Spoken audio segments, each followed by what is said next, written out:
Good evening, everybody. Nassau County Legislator Seth Koslow. I represent the 5th Legislative District alongside my colleagues in government that are here today. It is so important that we're all here today to recognize what we're fighting for. The hearts in front of me here represent the number of lives we lose every single day to gun violence. Something has to be done to make that happen. The fact that there are elected officials here means we want change, but it doesn't start with us. It starts with all of you.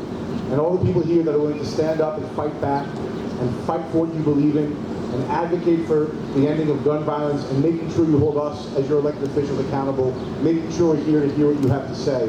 That's what our job is. That's what we're going to do. That's why I'm here today, to show you that I stand with you. And I think we need to work harder to make gun violence a thing of the past. It's important to fight for everyone's safety, no matter where you live, where you work, what you look like. We all need to stand together and fight for this. So thank you all that are here today for fighting for this. Thank you all that do this every single day, day in and day out throughout the year. I pledge to work with you continuously to do what I can as an elected official to end the gun violence problem we have in this country. Thank you all and have fun today, everybody.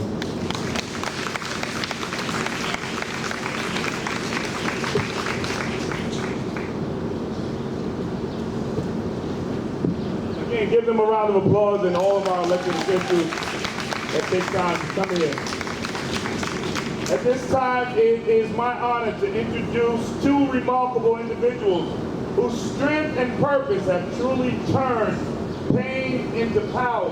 Stephanie Drain and George Grayton are the co-founders. That's right, you can give them a round of applause. The co-founders of Life After Lord, A.N.D.R.E, a nonprofit organization devoted to supporting families, survivors, and communities impacted by gun violence.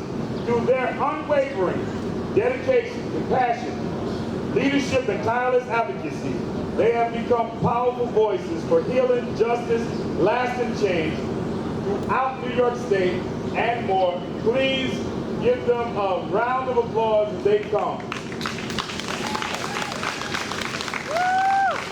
Stephanie and George Grayton.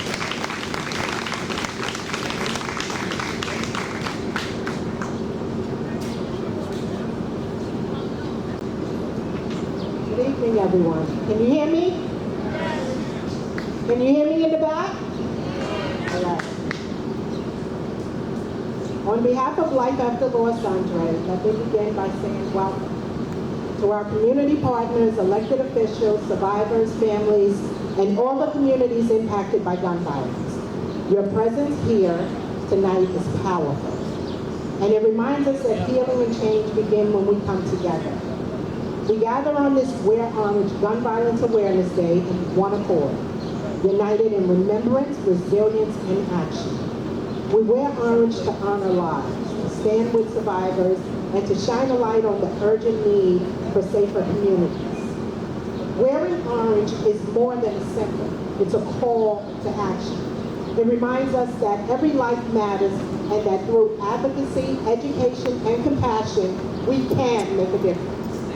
Part of that difference includes promoting the safe storage of firearms. Secure storage saves lives, especially the lives of children and teens. It is one of the simplest yet most powerful steps we can take to prevent unintentional shootings, suicides, and stolen guns that end up on our streets. Awareness and access to safety tools are essential, and we encourage everyone to learn more tonight.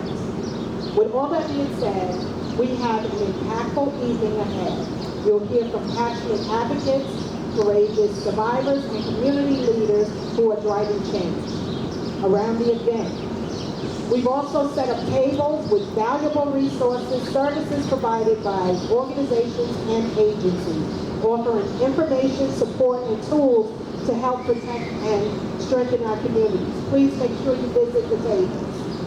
Let tonight be a space for connection, education, and empowerment. Let it renew our commitment to the work still ahead, and remind us that we all have a role to play in building a future free from gun violence. Thank you for being here, thank you for showing up, and thank you for continuing to wear orange, in purpose, in unity, and in hope.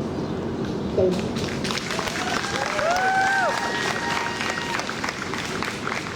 At this time, I have the privilege of introducing our keynote speaker. Chetan Sathya, MD, MSc, is a pediatric trauma surgeon and NIH-funded firearm injury prevention researcher. As director of Northwell Health's Center for Gun Violence Prevention, he leads innovative efforts to reduce firearm-related injuries and deaths. I've had the honor of working with Dr. Sathya over the past 5 years through Wear Orange events and panel collaborations.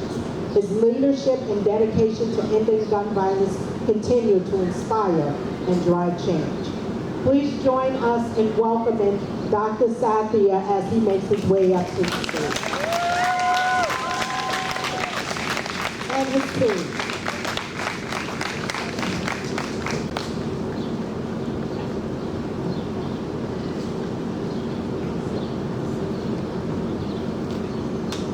Huge thank you, Stephanie.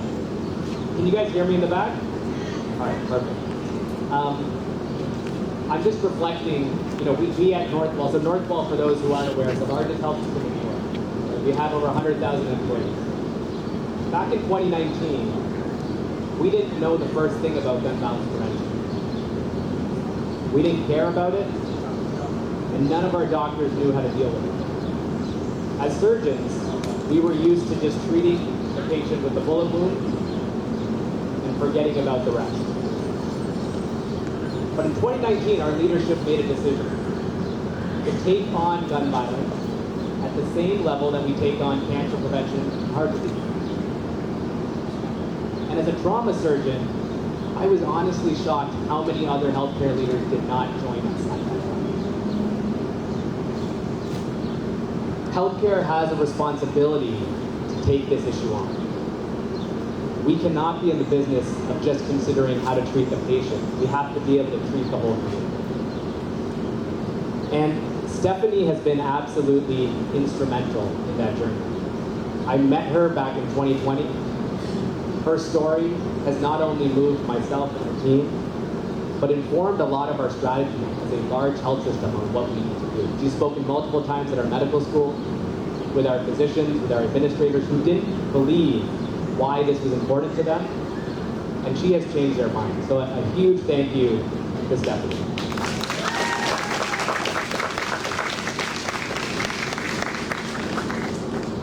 I started my journey as a pediatric trauma surgeon in Chicago. Many of you have heard this story, but it sticks with me in my mind. My first week on the job, I had to treat a 6-month-old baby with a bullet wound.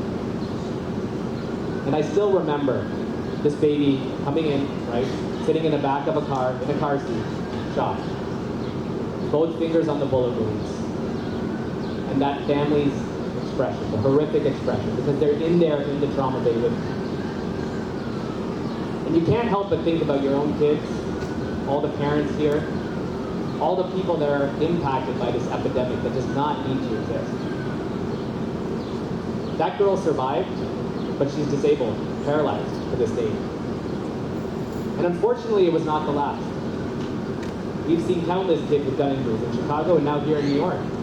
We are at the largest level 1 pediatric trauma center of all of New York State. We saw a 350% increase in the number of kids coming with gunshot injuries in 2022. And so we're seeing this day in, day out. Just last night, we had 2 violent injuries among kids coming in, stabbings. This is something we're absolutely seeing. Now, very briefly, our system decided to frame this as a public health issue, not a political one. No matter what side of the political aisle you sit on, right? Everyone in the crowd here today, who doesn't want safer communities, no mass shootings, and less violence?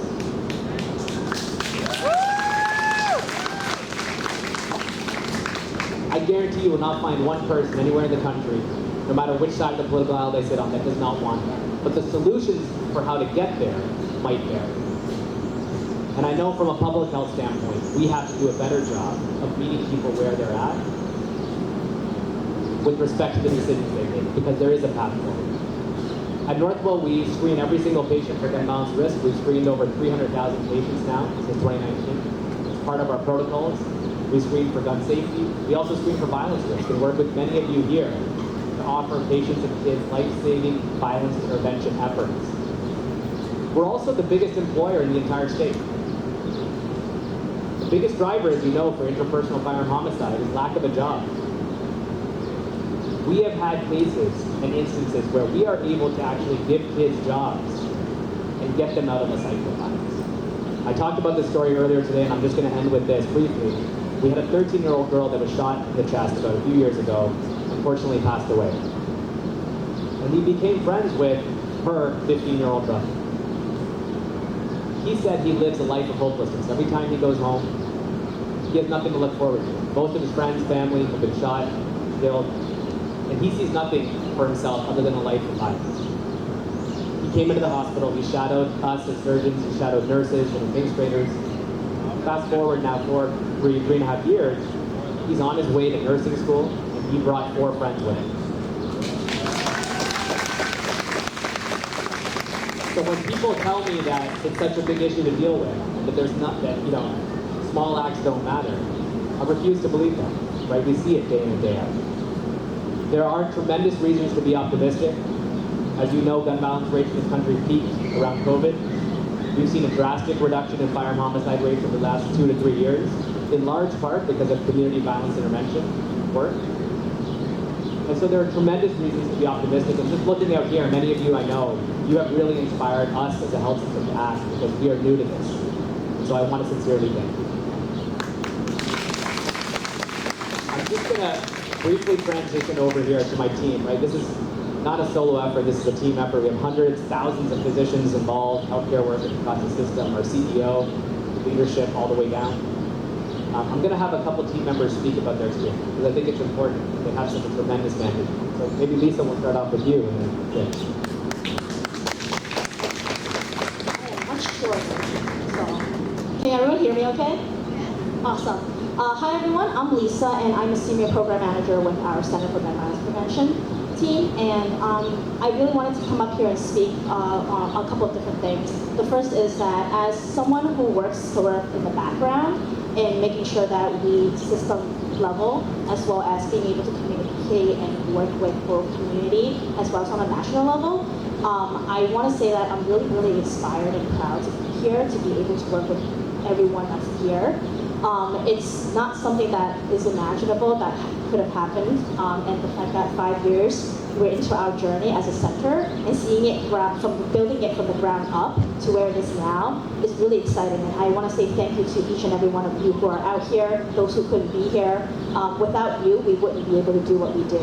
And I just want to say that I also want to actually just personally thank the team. It really started with myself and Dr. Satya, and we've grown to a team of 8 that does this work each and every single day, beyond the fact that we also work with the hundreds and thousands of physicians and team members that Dr. Satya had mentioned. But Emma, Cornell, Stephanie, Toynese, Jorge, Olivia, Richard behind me, and of course Chantal who couldn't be here. Thank you for being on this journey, and thank you for bringing yourselves to everyone and being there for the patients each and every single day. All that is to say, Stephanie, thank you for inspiring me. Every single time we talk, I feel like I am renewed in my hope and that we have solutions, that we can be better and we can do better for each other and for the community. So Stephanie, thank you for being who you are and for bringing who you are to everyone. I just really want to say thank you. It's really why I wanted to be up here. I'm going to pass it to Richard.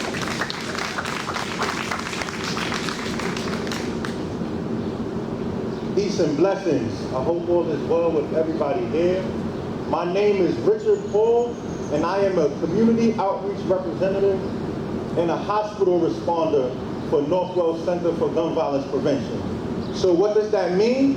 Anytime a young person is shot, stabbed, or detrimentally injured, I, in conjunction with my team, report to the bedside, meet with that patient, as well as with that family. Those services can look like a number of different things. For some, it could be a school safety transfer.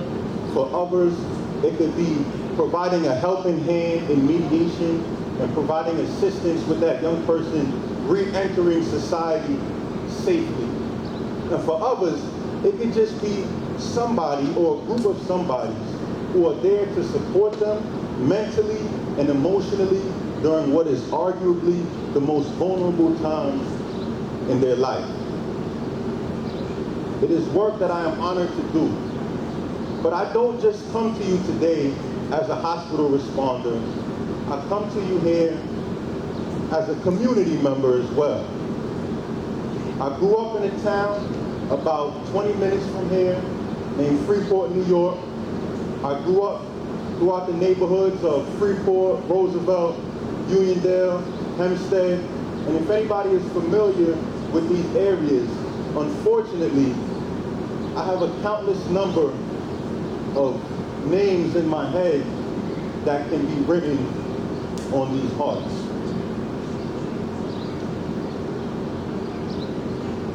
There was a time where I was doing work in the community for a summer, and 6 young people were murdered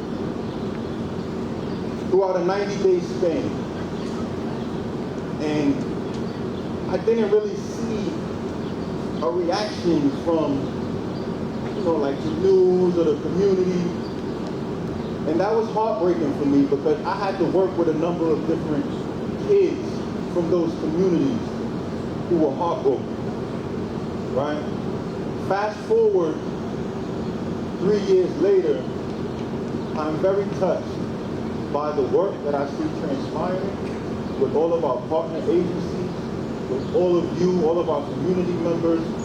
And I just want to get up here and say thank you. I just want to get up here and say that I'm honored to be able to do this work alongside all of you. And while people say it's impossible, we believe that it's not. I know everybody in this park, there is some semblance of hope that we can fight this fight and eradicate gun violence for our community. And that's what it's about.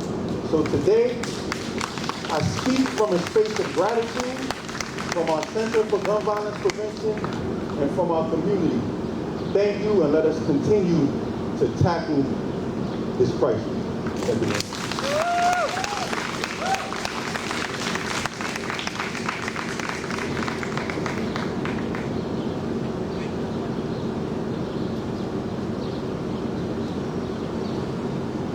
Again, let us give them a round of applause.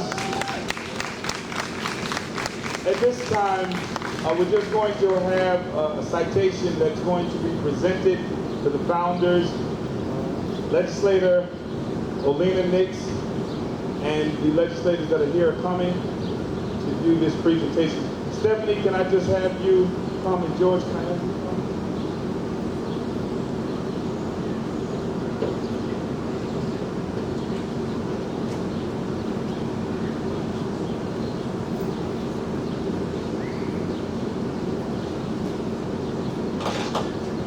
Good afternoon, everyone. Thank you all for being here today. It is truly appreciated to see all the individuals who are here looking to make a change. Even one of those hearts is too many. And as many of you all know, 2 years ago, I lost my mother to gun violence. She was shot and killed in her home. And there's not a day that goes by that I don't think about it, but there's not a day that it doesn't go by that I don't think about others, that I don't think about how we could have prevented this from happening. So this event is near and dear to me. The work that you all are doing is near and dear, and my hearts are always with you. So I present this citation because I know that the pain is there, but you're also thinking about the future and how can we save other lives. And I thank you for that. Thank you.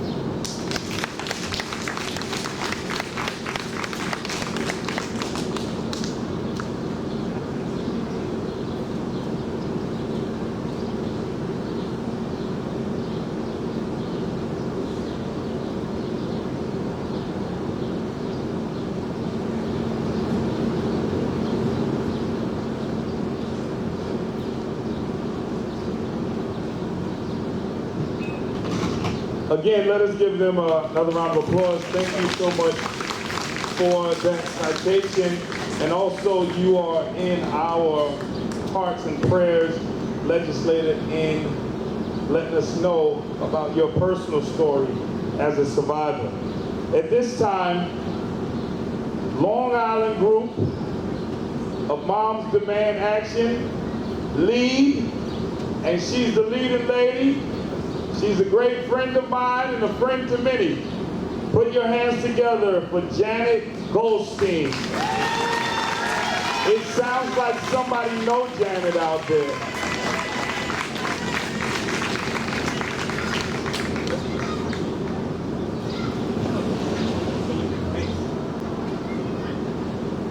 Hi, thanks, James. I'm speaking. Thanks, James. No, into the mic, he just told me, he gave me direction. Before I start, I would like to first call up all my mom's volunteers. Can you all come up front, please? Our moms, please. Up on stage behind me. And also I'd like to call up, we have a very special group of young adults here, March for Our Lives. They're also Students Demand Action, United for the day.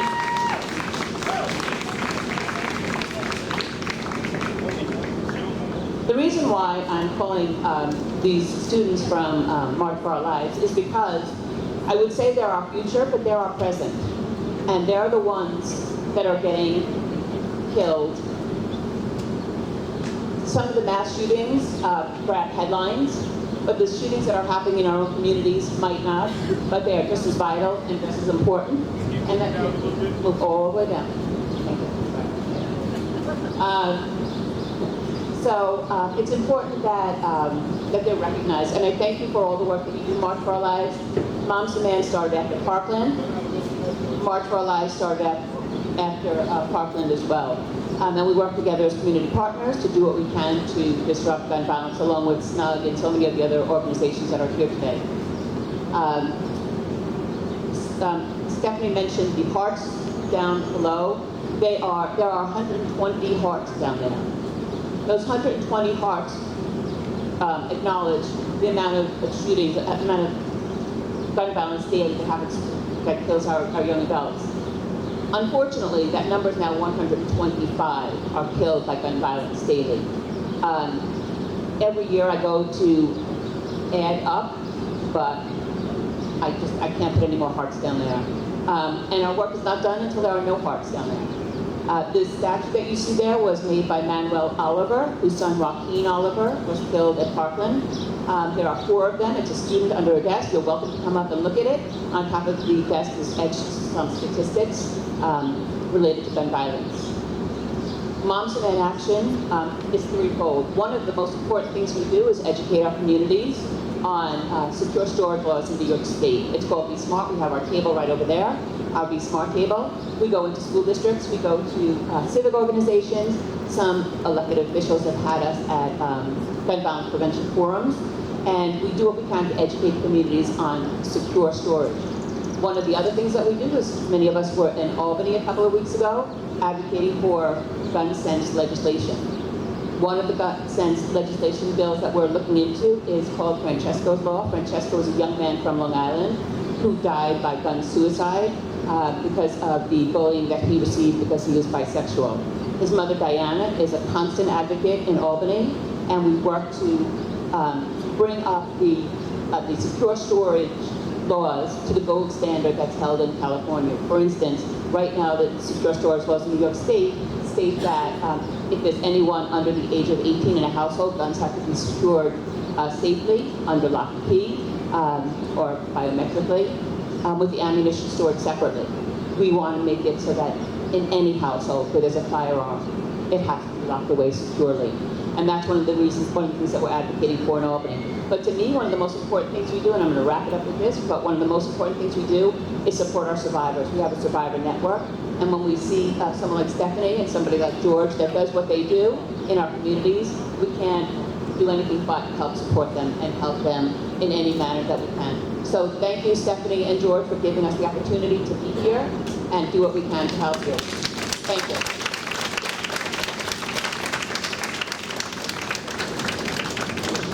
Thank you so much. Again, give them a round of applause. Please.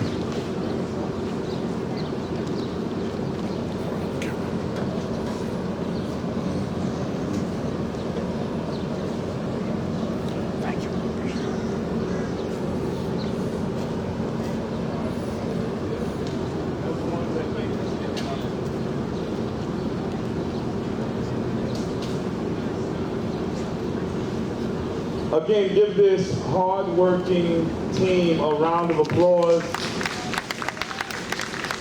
Mr. Jimmy and to all of them are always on social media, riding to Albany and all over New York State and sometimes out of New York State, being great advocates. And so at this time, I would just like all of you to just again, give them another round of applause as they come. Stephanie and George, the founders of Life After Loss, the family behind the name.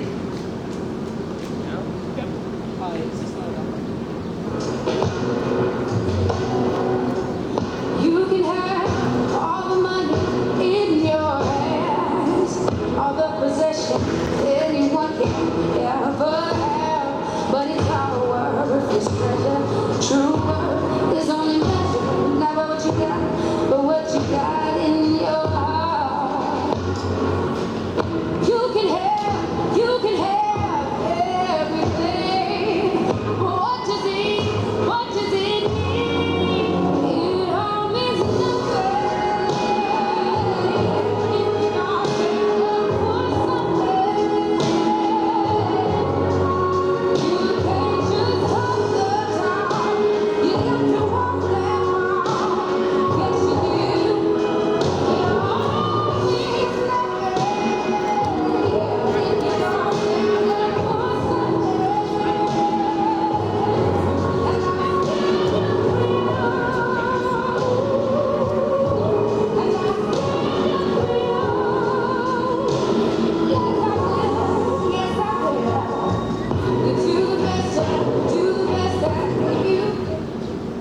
I had to play a snippet of that song because that song speaks volumes.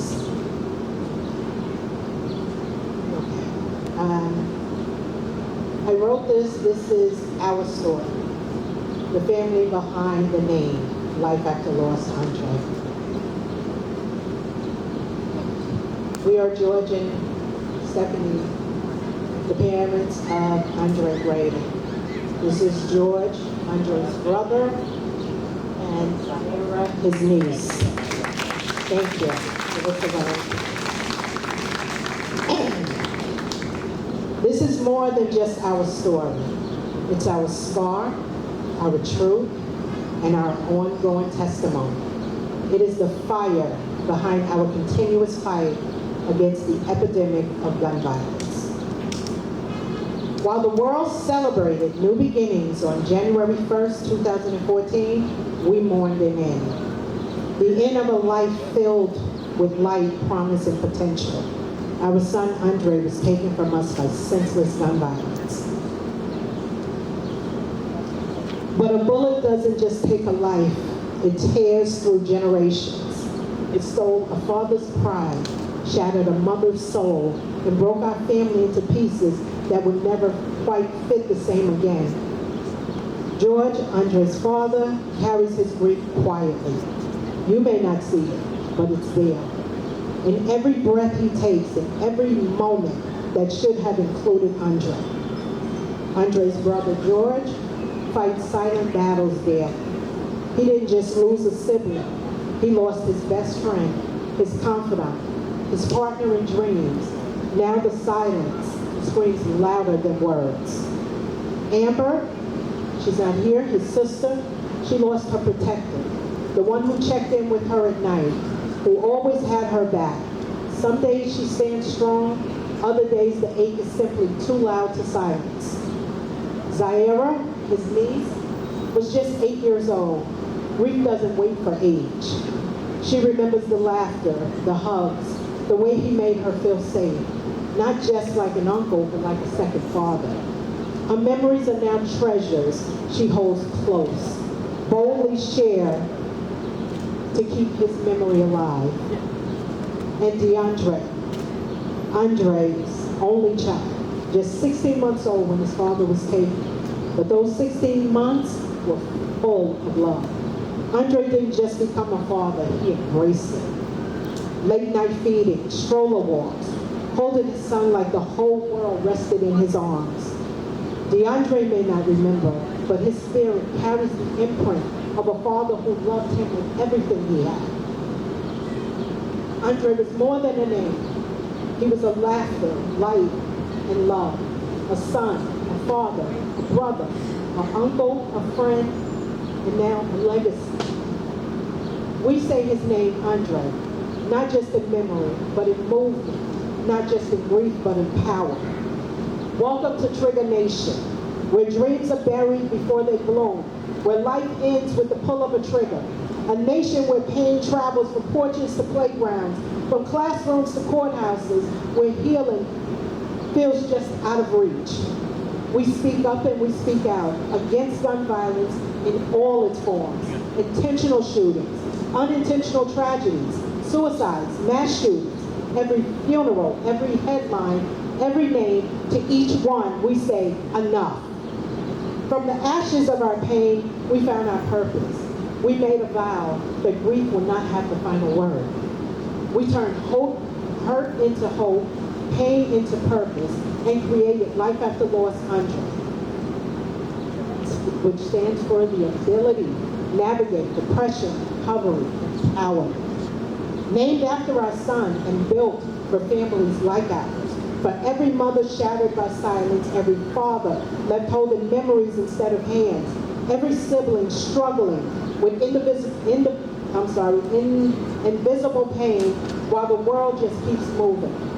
We created a safe space, a support system, a beacon for the brokenhearted. We say his name to raise awareness. We say his name to demand justice. We say his name for DeAndre, for Zaira, for George, for Amber, for his grandparents, for George Sr., and for every family still grieving in silence. I, Stephanie Drain, his mother, his witness, his warrior, stand before you to say this. This is more than grief. This is a movement. We don't want pity. We want partnership. We don't need your silence. We need solidarity. Your thoughts and prayers are appreciated, but they don't stop bullets. Voices, laws, and actions will. To everyone within earshot, we are the change, we are the noise, we refuse to remain shattered. So we say his name, Andre. Let it echo through the streets, through classrooms, courtrooms, and Capitol steps.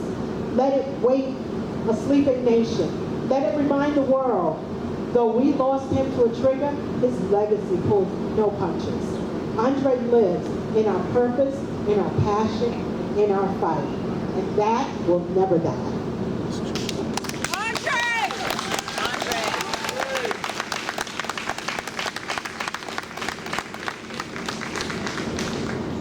Thank you. I want to give my granddaughter 2 minutes. She wrote something that she would like to read.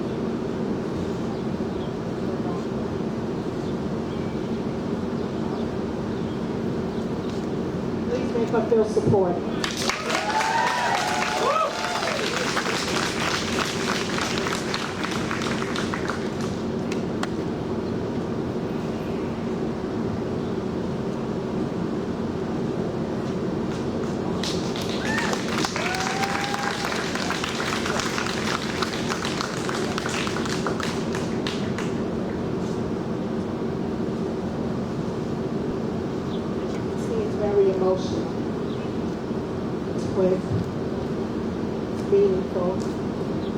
So she wrote, I was only 8. I was only 8 when the world went still.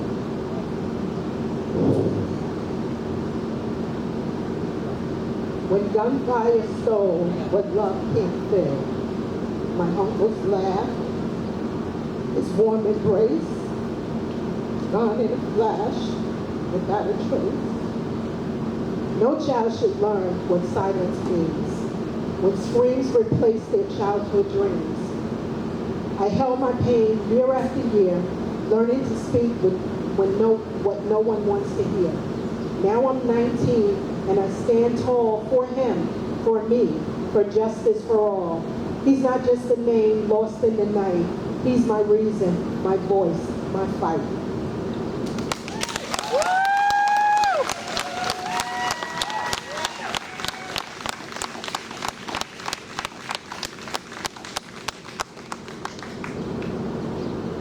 All right, thank you for listening to us. I'll turn it back over to you.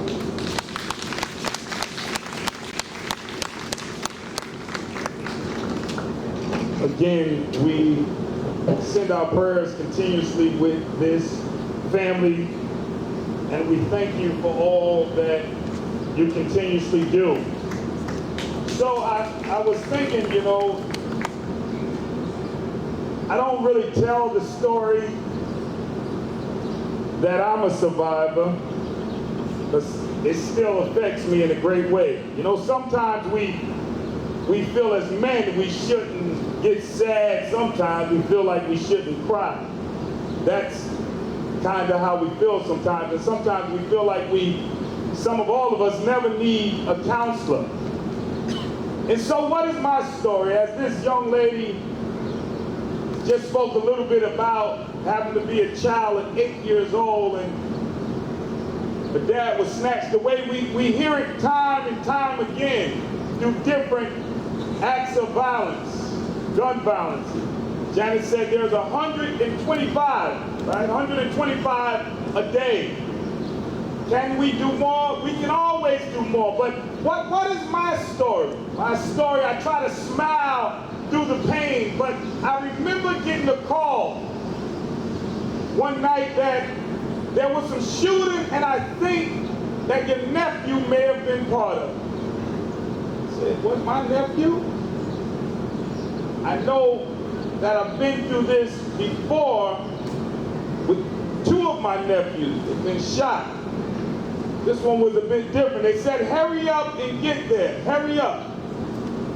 Got in the truck, and I got there and I saw my sister in the front of the ambulance, and she was saying, I said, Sandra, what's going on? What happened? Very upset, as anyone would be. I was upset, and I didn't know what to do really at the time. I didn't know what I was going to do. She said, he's all right. She was saying, breathe, Tyrenzo, breathe. And I said, Sandra, what is going on? What happened? She said, brother, it's okay. Tyrenzo, breathe. And they were working on him in the back of the truck, and my mind was in all different places. There was a lot of people around, and I did not know exactly what to do. Then they rushed him to the hospital, and we got to the hospital, and I was with my sister, and we were praying as my father was a pastor, and he passed away, but he always taught us to pray. And so we went to prayer and started praying. Then the doctors came out and gave us the news, the tragic news that we had joined a family that we always was there to support other families and pray with other families, but now we joined the family of one of our loved ones dying from gun violence. And I'm thinking, God, God, what happened, God? This is our family. What happened? I don't want it to happen to nobody else's family. But God, I helped get guns off the street. I talked to other young people, and God, how could my nephew, my sister's hurt, and his brother, his sister, his family, his father, everybody's people on the floor. Stephanie was there with us. George, others came. And I never saw my sister so lost. I'm the youngest of 9. My sister was so distraught and so hurt. And so dealing with that, and as I get ready to introduce the next person, it was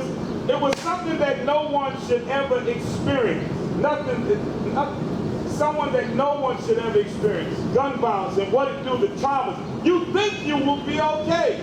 I'm gonna be all right. I found myself just crying so much. I just saw my nephew. You know, I used to teach karate, do karate a little bit, and he grabbed me up the night before. I told him I still had it a little bit.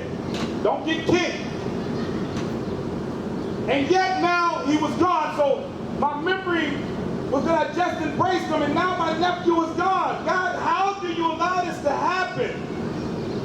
That's what I felt. Sister was just in a daze for days. She was just in a daze for days. And so I say to all of you, it's on all of us to advocate, all of us to be active and engaged. No silence in this matter.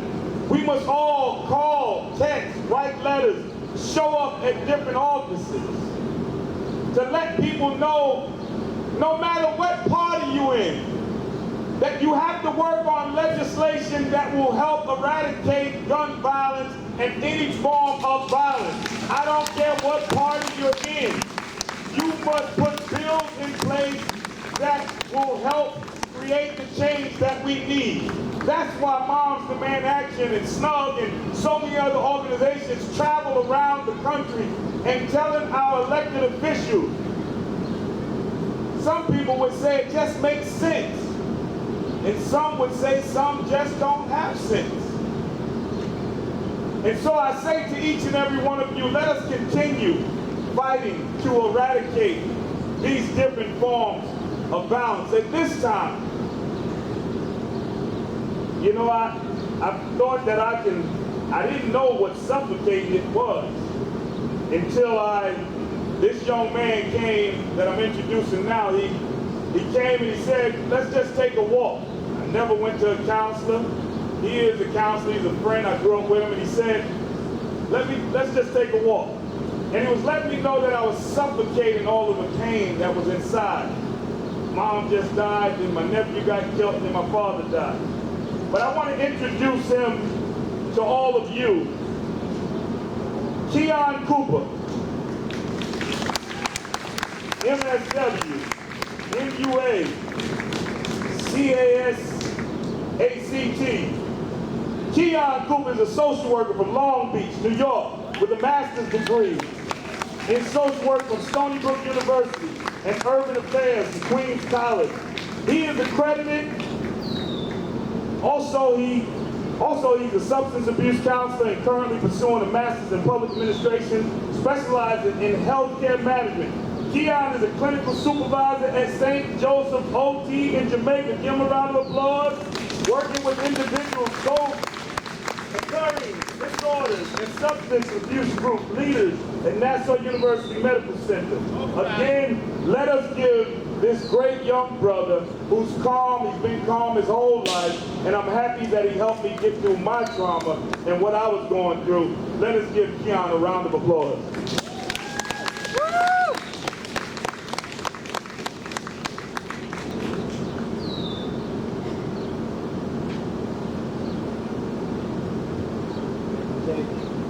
Thank you, James, for that well welcome. Thank you, James, for that well welcome. To the sponsors and to the stakeholders of this event. Can't hear him. To the sponsors and the stakeholders of this event. To Stephanie and George and Life After Loss. But before all of the credentials and accomplishments of my life, I am one who has suffered a traumatic loss when my father's life was taken the morning of my grammar school graduation. It was at that time that I realized that trauma had affected me on all three levels: acute, chronic, and complex. It affected me on an acute level because I replayed it in my head every day, knowing that my father was not going to come back, and I was unable to sleep. It affected me on a chronic level because I yearned for my father day after day, knowing that he was not going to come back. And then the trauma affected me complex because every day I dealt with different emotions, anger, bitterness, resentment, guilt, a bunch of other feelings. And I despised school at that time due to it happening on the morning of my graduation. And I struggled with school as a result. I will say to you today that gun plus violence equals loss on all levels. I'll say that again. Guns plus violence equals loss on all levels. It is a loss in the community. It is a loss to the families. It is a loss to the individual. And the people are being lost to the criminal system as a result. The perpetrator may get time if he or she is found guilty. But is that justice for the family?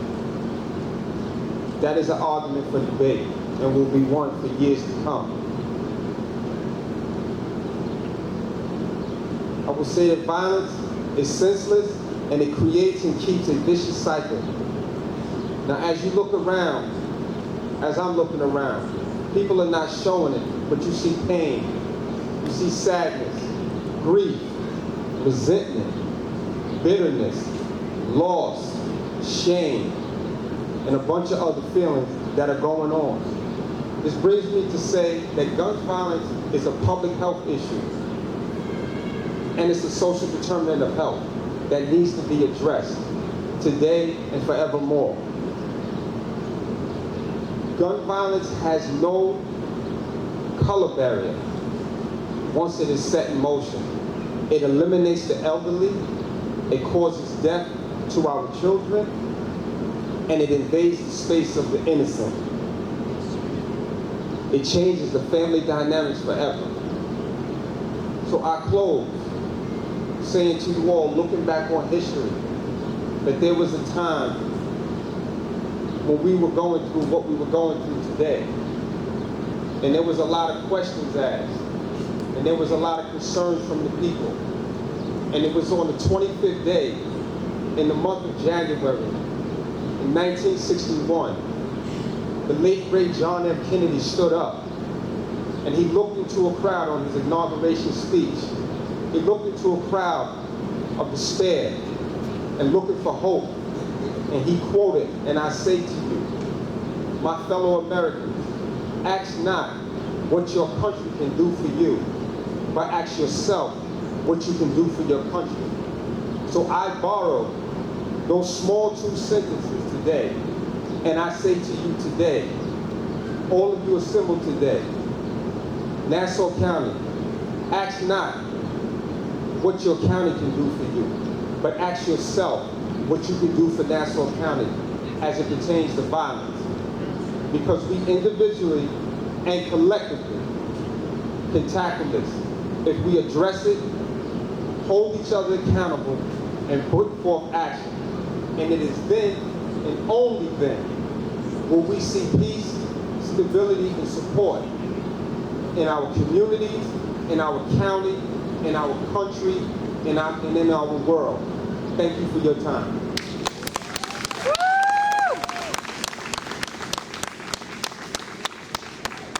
Thank you so much, Leon Cooper. And as I was telling you about my sister and my nephew, just say, let us keep all family in your prayers, all survivors. And while Stephanie is coming up, I just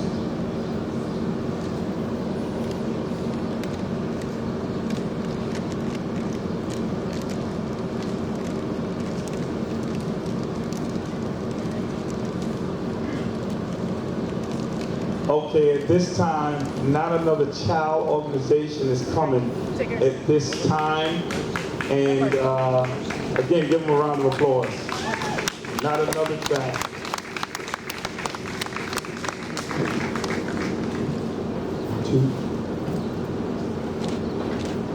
Good afternoon, everyone. Good afternoon, everyone. Good afternoon. I didn't get as many hand claps as Bonds the Man Action did, but I'm good with that. I'm good with that. My name is Orisa Napper Williams. I'm representing Not Another Child. an organization that I founded in 2007 after my son A.N.D.R.E was innocently murdered in 2006. And the same gun violence that plagues here plagues in New York City, in the 5 boroughs where we are from. And it's a challenge. It's a challenge to have to wear a beautiful color as orange to represent what is a dreary cause. It is a challenge for survivors and those that have lost their children to even plan events like this. And so I do want to give honor to Stephanie and Life After Loss for creating this space and this place so that people could come today and pay homage to their loved ones. One thing that I have realized, we always count the amount of lives that are taken. So we have the 120 here, the 120 hearts that have increased, as it was said, to 125. But do we really count those lives that have been left to bear the burden of missing their loved one? Every one of these 125 people have at least left a mother and a father. That's 250 people right there that's grieving. Most of them have a sibling, which is like your first best friend. Some of them even have a spouse or a partner. Others have children that are coming up under them for the legacy.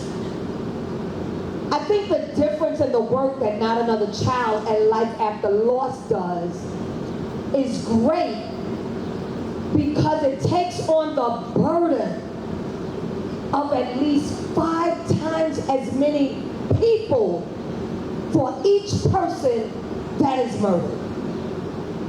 For each person. So calculate that. We're trying to create events, we're trying to create spaces for mothers, for fathers, for siblings, to give everyone a space and a place to grieve, because everyone grieves differently. And so after running an organization for 18 years now, where's Dr. Chi? He was here earlier. Himself, and we stood behind President Biden when he signed different proclamations, and we've been making great marks across the country. But it is nothing like a real financial investment into life after loss. Don't let the hand claps get low now. We can invest in time and in energy, but I know how burnt out we can get because we want our purpose in the lives of our children and the legacy to live on. And so we become superheroes and take on this work. But if you don't get the fiscal investment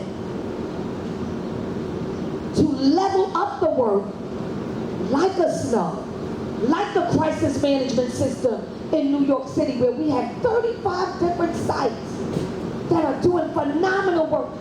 We just left Harlem. Harlem is flooded with violence interrupters, outreach workers, elected officials. But they're also happy investment out there. After 18 years, we can now hire a program manager. We have Peggy here. This is our program manager.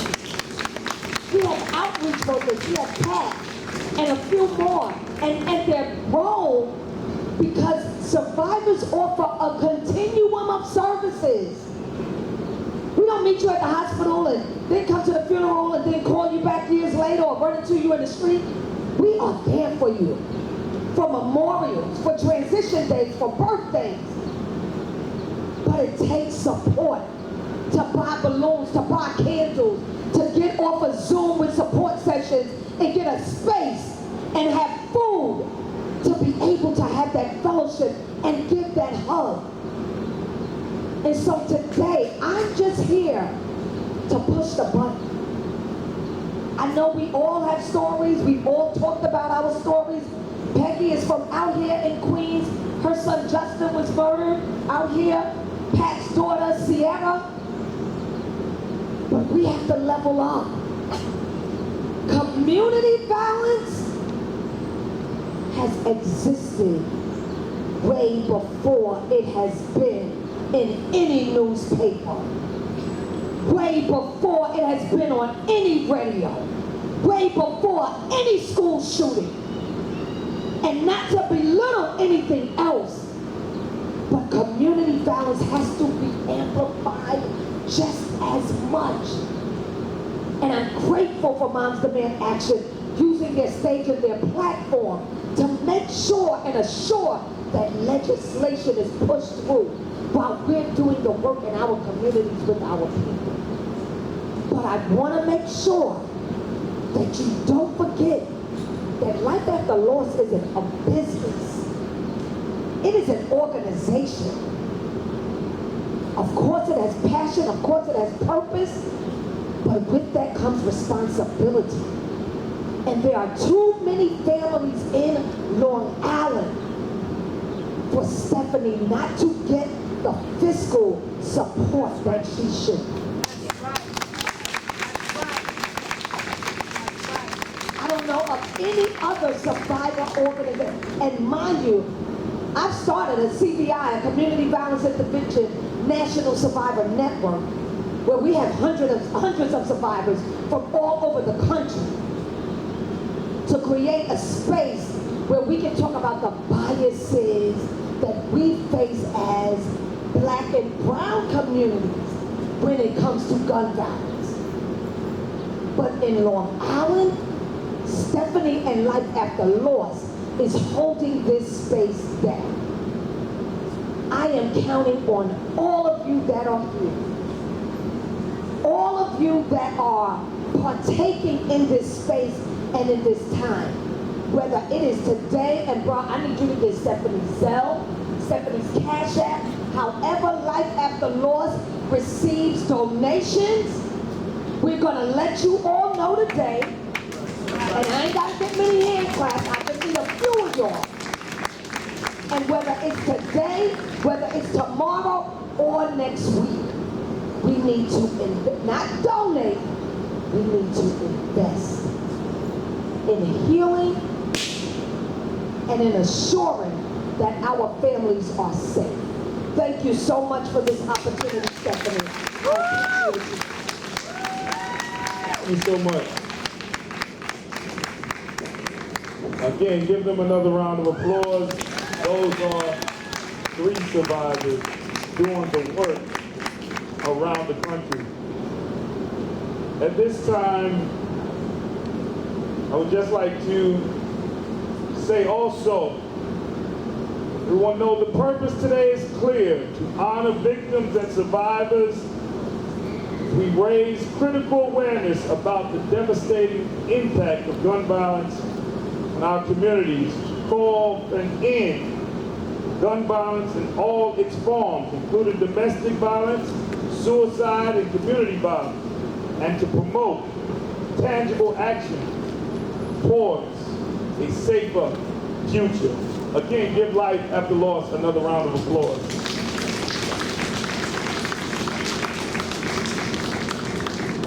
Also, as Stephanie comes, I just want to say at this time, I want to invite everybody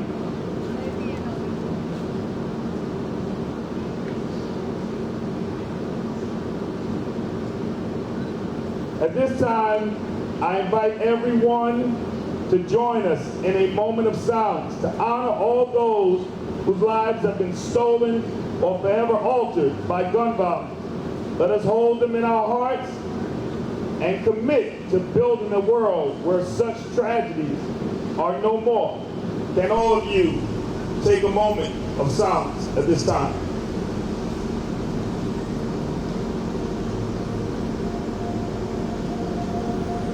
Again, thank you so much.